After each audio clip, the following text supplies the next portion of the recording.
Hey, welcome back to the Artie Lange Show. Talking with Reg from Combat Jack and Dallas and Just Place. We were talking about, you're saying like, you know, in stand-up comedy, if you're goofing at a roast, it's okay to use other people's material. No way, but you said in some of these battles with MCs, like in rapping, they use others guys' lines. Well, I think if because they're freestyling, it's like you're so in the moment. I think they if let they're you go. obviously paying homage to like the original author, then that's okay. But if you if you're in the moment, that's hard to come up with original shit and put it in the phrasing. Well, I think you're talking about more so about on the records more so than on records. See, that's hard. No, but see, it's like artists, certain artists, like Jay will do that.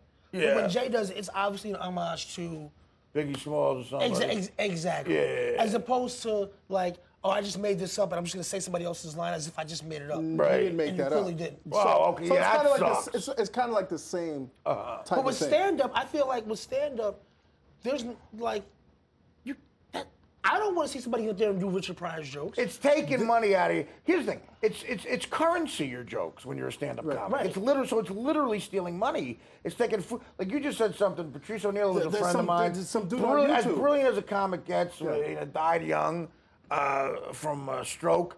There's a guy doing his stuff Somebody on YouTube and making is money getting off a lot of hits on YouTube. I hope he's not making money off Patrice's material. Well, and he doesn't say at the beginning, look, He doesn't say that. I mean, I think recently he got cornered and he was like, hey, I'm paying homage, but like, the guy already got millions of hits on YouTube. Patrice had brilliant stuff. Yeah. But I mean, it's one thing to pay homage, but if you're taking somebody's entire routine, that's completely brutal, man. That's brutal because, you know, YouTube, listen, whatever. If he's not making money directly off that, he's getting famous and he could make money. I mean, that's his way in the door is using somebody's stuff. But he's already used Patrice's trajectory. Like he's already. It sucks. It sucks to hear that. See, that's not. Has anybody ever stolen your material, man? Here and there, I've heard like younger guys. Yeah. A couple of guys came up to me at the Comedy Cellar in New York and came right up to me and said, "You might hear it. I'm admitting that I did it." And they were cool about it. I was on the road. How'd you feel about it though? Still, in a way, you're kind of flattered. Right. But he's like, "Look, I did it on the road, and sometimes on the road or a corporate gig where animals are in the audience, like you gotta get out of there. You'll die. Like I don't mind that. Right. But if a guy does it on Letterman, and that's the thing. There's a difference. Like sometimes like there have been certain records that I've done that have been remade, where they've taken the same sample or music that I've used and changed it slightly, but it's like anybody who knows their music knows that this is based on. See, that's more that. That would piss me off more if it's a slight change, so they're still ripping you off. It's obviously trying to steal your material. You know. But it's at the end of the day, my fans, my core fan base, will still know that came from such and such. And and at the end of the day, it's like things like that are so rampant within entertainment today in general. The competitive nature of anything in entertainment. I'm sure, stand-up has it. I'm sure hip-hop, because there's so many kids doing it now. And now there's so many ways to get material, to deliver material to people. Like if you're in your basement and you're trying to figure out a way to make a mark on YouTube, and you got a camera, like, okay, I'll do somebody else's stuff, see if I get away with it. Exactly. Yeah. Someone needs to confront Lamar Odom and say, hey, you're stealing Chris Washburn's style. Okay? What do you think's going on with Lamar, man? I think he's tired of the circus of the Kardashians. And he's like, I need to hit a crack. He had his heart ripped out of him, Artie. When what? When LA sent him to the Mavericks. Yeah. He was upset about that, and I like him. I feel bad for that guy. He's in that circus of hell out there. Do you think that started the downward spiral? I think that's what started the downward spiral. He had a rhythm. I agree with you. He found a home in LA. He went to rehab for one day. And they got rid of him. And supposedly Kobe didn't back him up, right? Right. Kobe, I don't think. If you're trusting on Kobe for loyalty, you're in trouble, I think. But it all seemed to happen, at least from somebody who follows sports loosely. Yeah. I'm not. Well, we do. So this is a sports show. We have no idea. Right. But I follow it loosely. So for me, it was like, it seemed like it happened overnight. Like 1 second. Yeah, it was because he doesn't look like a guy who smokes Stuff crack. like that does not happen overnight, though. No, it doesn't. You're right. He's maintaining maintaining appearances on a TV show where he's in the middle of this circus, like I said. All those lunatics. He's going back and forth with Scott Disick. When you've got money, you can make it extended. Yeah, if you're from East New York, you'd be like, man, I saw him on the bus the other day. Right. Well, that's how Richard Pryor was able. Like, Richard Pryor had his issues for so long, but he had the money to support. He did, but even Pryor was doing so much of it after, like even before he burnt himself. You're like, whoa. Yeah.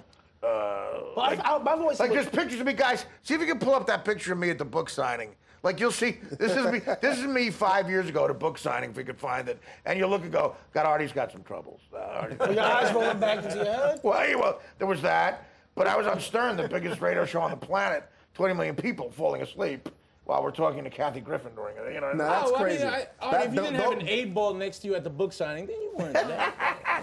But you're right. It is a guy like Lamar Odom. I guess he's a $6 million a year guy. You know. He can hide it. He can hide it for an amount of time. When you have that kind of money, you can hide the fact that you have that issue. But what's going on with JR though? What's happening with JR? JR. Which JR? JR Smith. Oh, I don't know. Is something going on? Didn't he get tested positive for marijuana or something like that? That's That's nothing. I mean, come on. At this point, just legalize it. Right. It's like having a drink at night. It's like having a beer at this point, you know. Smoking a joint. Right.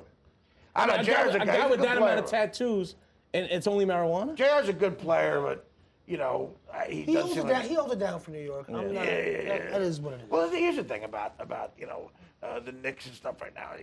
They're running into the Heat. Like they did in the 90s, they ran into the Bulls because of Jordan. Yeah. Now they're running into the LeBron train, you know. It's like, what are you going to do? You got the Biz album there. Yeah, I saw this on your table, man. Yeah, I love Biz. Like, where'd you get this from? Well, I went to Bleecker Bob's, legendary record down place. yet? They closed down about a month ago. Oh, and I think they're going to reopen on East Side somewhere, but it was on the corner of 3rd and McDougal for years and years. Since the 60s. And I went there all the time. And I wanted to, when we first started, by the way, it's after midnight. It's a year we've been on television. Oh! 1 year, some version of this show has been on TV for 1 year, one full year in this studio. How's it feel, man? And 2 years on radio. How's it feel? It feels great. You know, it's we're having a blast. And when we first came here in DirecTV, God love you, the best people, best company in the world to work for. And they had this table. I said, let's try to make it look kind of hip and cool. Right. So I went to Bleecker Bob's. I went with Danny, and we just bought a bunch of Ramones, some Lenny Bruce, Richard Pryor's in here somewhere, and I saw Biz Marquee on a golf cart. I'm like, I gotta get that. Looks great, man. Is this a legendary album yet? Well, this is a single. That's a single. That's probably one of his bigger commercial singles. Oh, yeah. For sure. Everybody knows it's and spring. And I paid $2.99 for this, and you paid when it came out. And 20 years later, you're paying $10 for it. Yeah, no, exactly. That's the beauty of it. So it's appreciating. Yeah, exactly. I'm trying to pay the rent. I was paying So are you doing anything special, man, today? For your anniversary? You're looking at you guys. Okay, there you go. Welcome to Black Friday. No, listen, it was like Monday. September 7th officially, man. Nice. We're going to take a break. I want to ask you, we're going to take another quick break. Got to wrap up the show. Okay. I want to see what you're working on now. What's going on? I've actually been on tour for the past... He's got a big record out. 9 months. You know what? Hold it. Tremendous. All right, we'll talk about it when we come back. We'll come back. We'll wrap up the show here.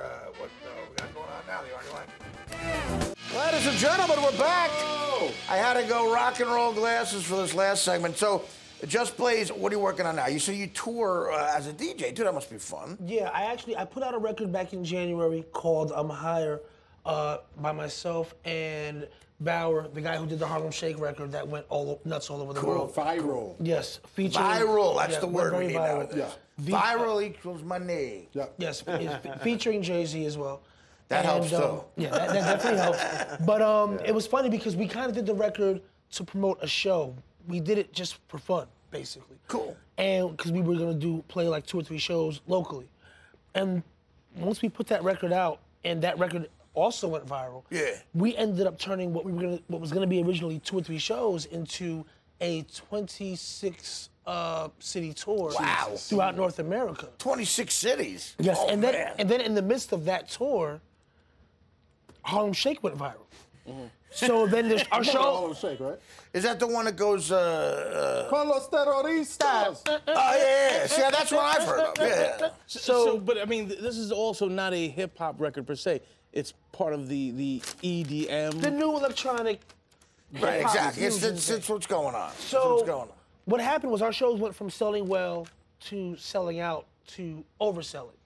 It's amazing how popular electronic music is, man. No, it's crazy. Yeah. And the funny thing is, when I was a kid, you were either into hip hop, or you were into house, or you were into reggae, or you were into heavy metal. How old are you? 35. Oh, okay. So actually 36. I'm sorry, 36. Yeah. But But now what's happened is it's cool to go to a festival and have Nas perform, have Skrillex perform, have Bauer perform, have me perform, have Wu-Tang perform, have Zed perform. It's the younger generation is so much more receptive to different types of formats. That's what happens. So you just hit the nail on the head. That's why all these festivals, even in the rock world, the metal world, reggae, whatever it is, the festivals are big because it's an eclectic type of music. Because kids now, they've been exposed to so much. So much music, they want to hear a festival. I'll hear a rap. Span is all over the place. Rap, rock, hip hop, this, that, whatever. Yeah, you're right. Well, and then these festivals do that. And they all I feel like there's a greater appreciation for more forms of music now, universally. And you got acts like Jay-Z. We got Springsteen doing these festivals because it's a lure. I think some of that has to do with the fact that it used to be we'd buy an album and listen to the same artist that whole album. Now it's like here and there. You buy the song you like. Yeah, you buy song by song, and it's on your iPod. 25, and it's got the 50 different artists. Oh, now that's what I call music. Just Blaze was playing at the festival where the people, Just Blaze killed those people. Nice. Nice. Literally. At the Electric Zoo. Didn't you kill Dallas is all over it. Yes, I think I was wondering, they came over, they stopped my set. And they were like, we need you to make an announcement. We're going to make it first, and then we need you to make it again. Oh, that's brutal. And they were like, brutal. That's hard to do. Like trying to get me to encourage people. Monday. Oh, no, Saturday. That's brutal. To get me to encourage people to take care of each other and drink plenty of water and hydrate. Because you just no, you got to be careful, man. You got the ecstasy. Real quick, we're going towards the end here. Tim Donaghy, unbelievable guy. Check him out when you can. Interesting guy. He's got ref tips or something.